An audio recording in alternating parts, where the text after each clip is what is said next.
So when you were like, obviously, I mentioned the Raptors players who spent time in the G League. Obviously, Pascal, Fred, Norm, Boucher. Did you see signs of these breakouts coming when you had your eye on the 905 back in 2016, 17, 18 ish?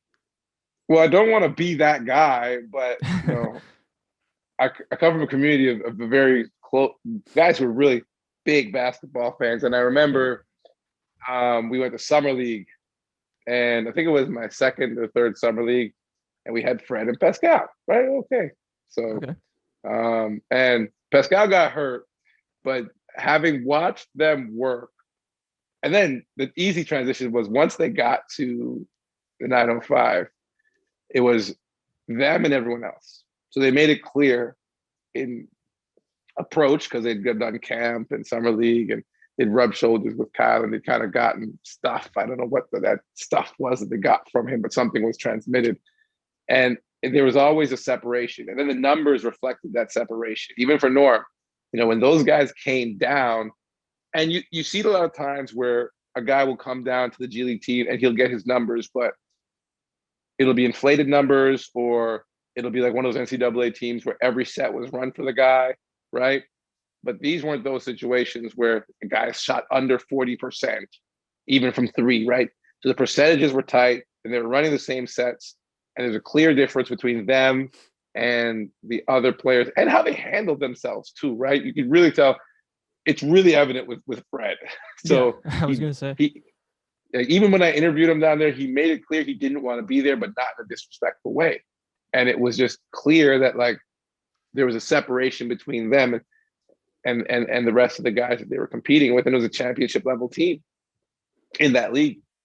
So you had a firsthand experience seeing like that work ethic from Pascal and just that competitiveness and and leadership. You saw all that stuff early on in the G League.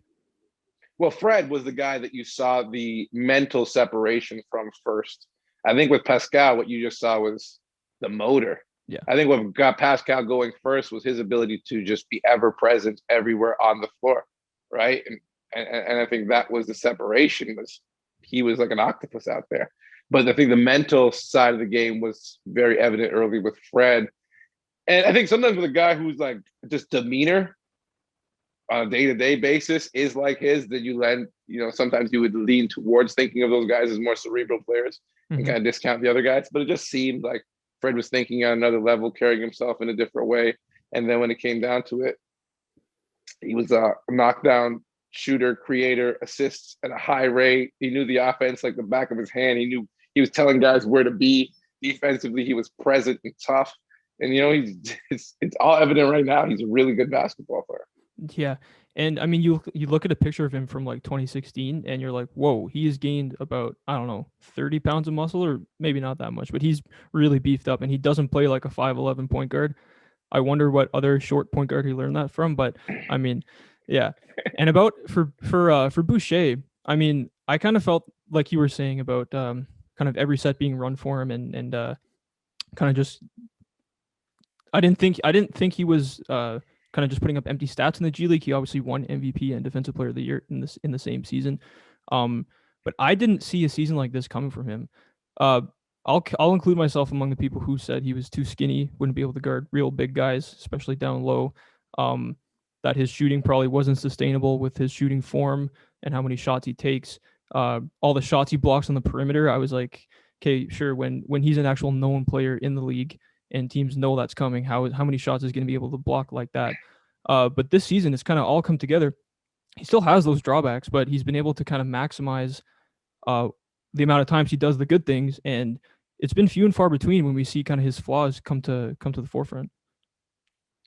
Yeah, Boucher is a very specific basketball player in the sense that like a lot of people would look and say, "Oh yeah, he can't bang, he can't do this, he can't do that." But Yeah, I think part of it is who he is and who the Raptors are. In that the G League system, you discovered what he did well, right? yeah, He contested, he got out on the break, he filled the lane as a shooter, as a trail big, right? And then when he just popped out from that screen with a good ball handler who was a threat that demanded a lot of attention, he found the open soft spot in the zone like a good wide receiver.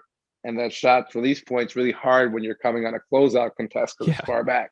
Yeah. So it's kind of like it's serendipitous in a sense that like, sure.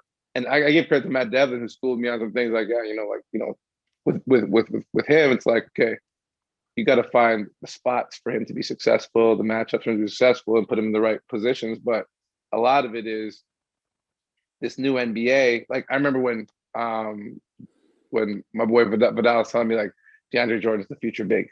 Like that's the future big. That's the prototypical big. That's how a big's gonna play for the next couple of years, right? You got that up and down shot blocker, and he may not be DeAndre Jordan, and Jordan could never shoot like he did. He could, but what he did was he added another ripple to that, and that he's the shot blocker that runs out, gets to that open spot, and that just creates space on the floor for everyone else to operate, right?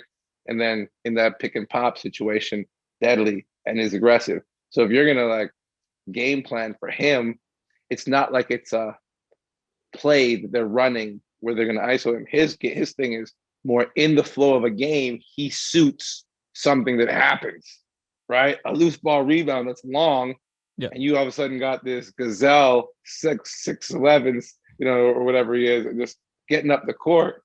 He could get to the rim. He could fade out to the three, create so much space. That like you're already in scramble defense. So like, how do you key on that, right? Yeah. Just something that's a lot harder to key on. The Canadian Kevin Durant. But the thing I love about him is even though he's a relatively young in his NBA career, he's 28 years old now, I think, and he's just not afraid to take shots. Like he has hit some of the most clutch shots for the Raptors this season.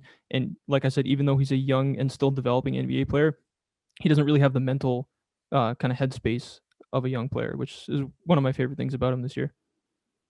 Yeah, I think part of that too is like the identity of the team. Like they're such a strong identity team. Like they demand that you take the shot that they earned, right? So it's not like, oh, we got to make sure the ball goes around the horn to get it back to this guy. It's like, no, we earned that shot in our offense. So you have to take that shot. So that kind of puts your back against the wall as offensive player. Like your teammates are compelling you to take the shot that the offense has earned.